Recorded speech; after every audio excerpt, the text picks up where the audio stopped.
ash cloud, possibly disrupting his plans to travel to London. Well, he arrived early this morning and paid a visit to his ancestral home in Moneygall before travelling to Dublin this evening. Well, let's cross now to Paul Clark, who is live in Dublin. Paul. Well, thank you. And as you just heard there, I can tell you that President Obama has left the country this evening earlier than expected, ahead of the volcanic ash cloud which has been coming from Iceland.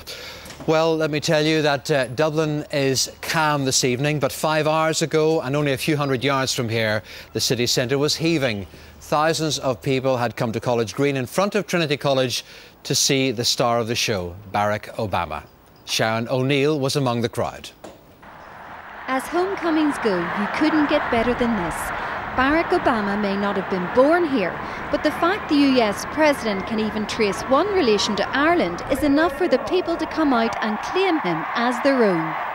Thousands have packed the College Green for a glimpse of the president. Bill Clinton wowed the crowds here back in 1995. Now it's Obama's turn. Then came the moment everyone was waiting for.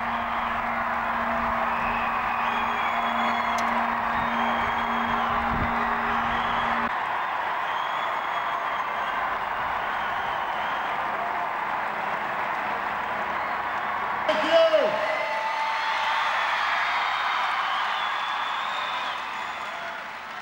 Hello, Dublin.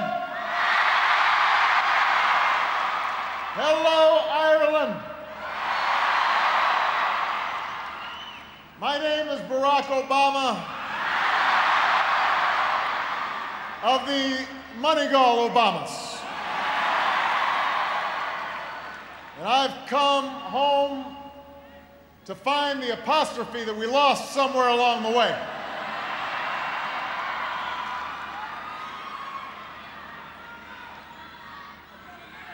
Now, is that where it is?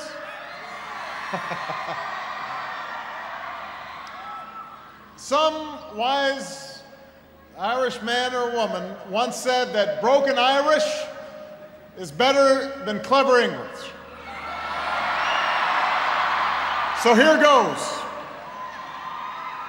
To Áthis Orm Vein Erin. I am happy to be in Ireland. I'm happy to be with so many Accordia.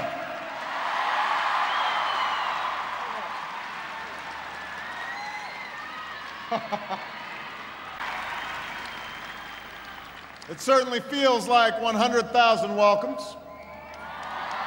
We feel very much at home. I feel even more at home after that pint that I had.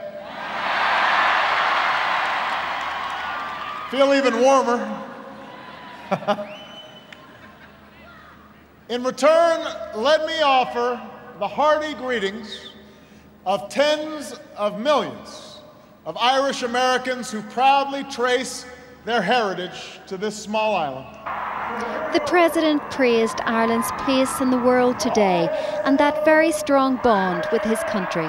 American doesn't really require Irish blood to understand that ours is a proud, enduring, centuries-old relationship, that we are bound by history and friendship and shared values.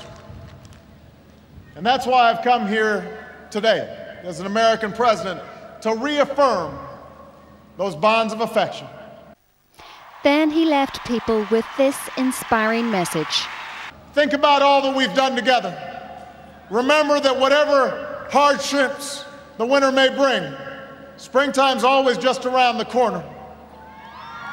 And if they keep on arguing with you, just respond with a simple creed. Is Federling? Yes, we can. Yes, we can. It's Federling for all you've contributed to the character of the United States of America and the spirit of the world. Thank you. And may God bless the eternal friendship between our two great nations. Thank you very much, everybody. Thank you, Dublin. Thank you, Ireland. Then the President went on a surprise walkabout for 10 minutes, surprising everyone, even speaking to a woman sitting at home on a mobile phone. As he walked through the crowd after his speech, I said to the special agents, I said, would he mind if I sang? And they said, sure, go ahead.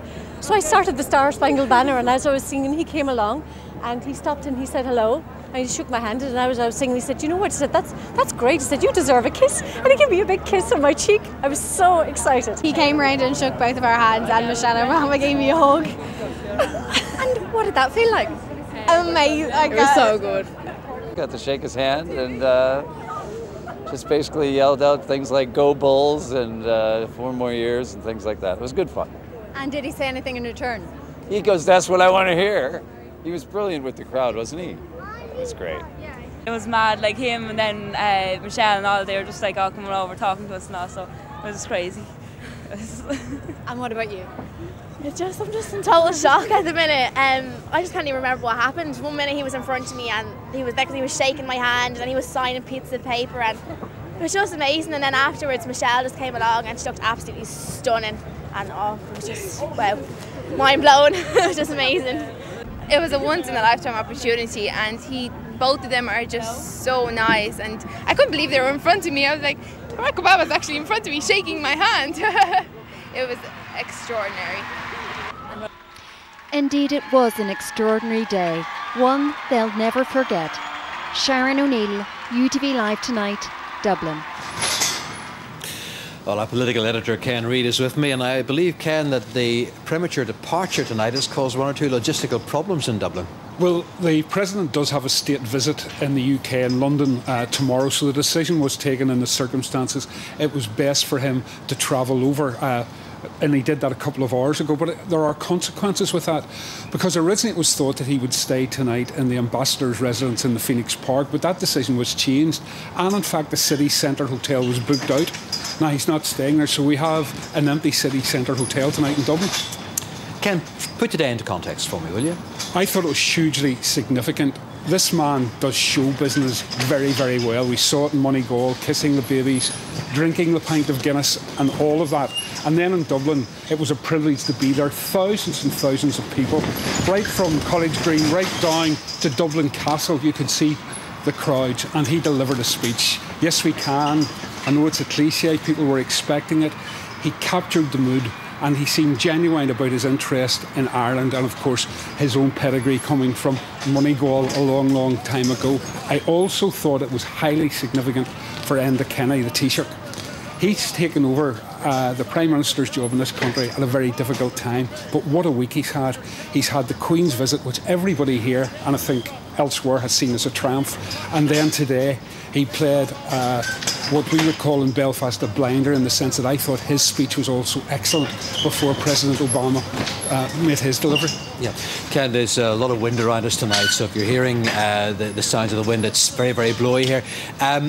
He wasted no time when he arrived this morning in talking about Northern Ireland whenever he was sitting down talking with Enda Kenny. I thought that was one of the most interesting things. He quoted Bobby Kennedy talking about Northern Ireland being a ripple of hope for others involved in conflicts across the world. He praised the politicians. He mentioned the recent Assembly election, saying that it was the first election that was held in normal circumstances. And of course then he talked about the Queen's visit last week and the normality of relationships between the United Kingdom and the Republic of Ireland. So he obviously sees Northern Ireland as an example. Of course, don't forget, he did appoint George Mitchell to the Middle East situation, although George Mitchell has now left that job. So he obviously sees Northern Ireland as an inspiration to other peace situations. And my goodness, he has a few of those to sort out at the moment. Because later on this week, those are issues that are going to be coming his way. Yes, he has the G8, and Libya is an obvious problem, Afghanistan and other things. And I think once he gets over the razzmatazz, as it were, of today and a couple of days in London, it's down to hard business, and he does have a considerable number of problems to consider. Just getting back to today, I mean, he did talk about the parallel economic problems being faced by both Ireland and the United States, and he had great sympathy for that. Yes, I think as we can feel your pain, although, as somebody said to me tonight, there wasn't any promise of any money, but his message was clear that the United States and Ireland have suffered tremendously in this economic recession. But after winter, there was always spring, as he said, and there was a real chance for the two, but particularly for Ireland, to get back on its feet. And he was trying to encourage people. And the interesting thing about that audience today, Paul, it was very young. Ken, we'll talk again later in the programme. But right now, let me tell you that still to come, we'll be following the President's journey to his ancestral home in Moneygall, where he even had time for a quick pint.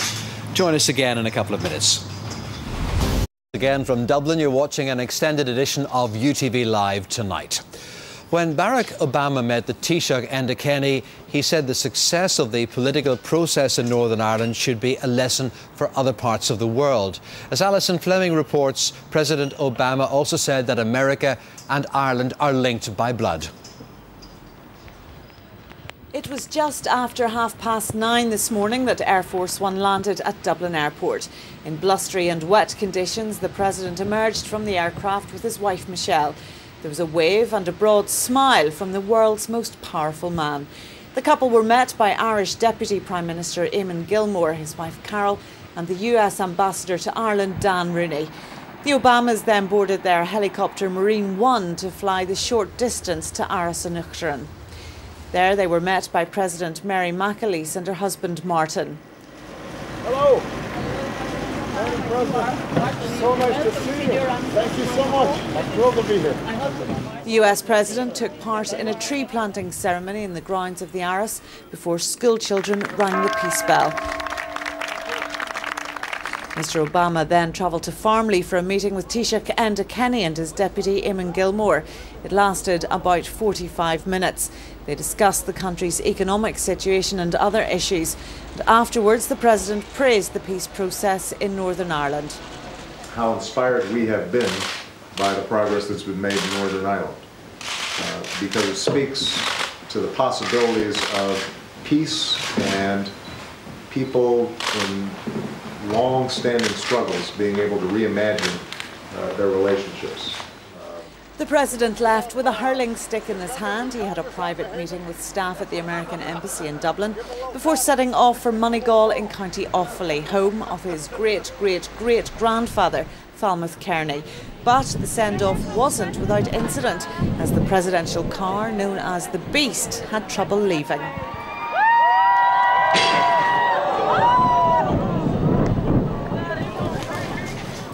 With me now I have Sam Smith, and I also have David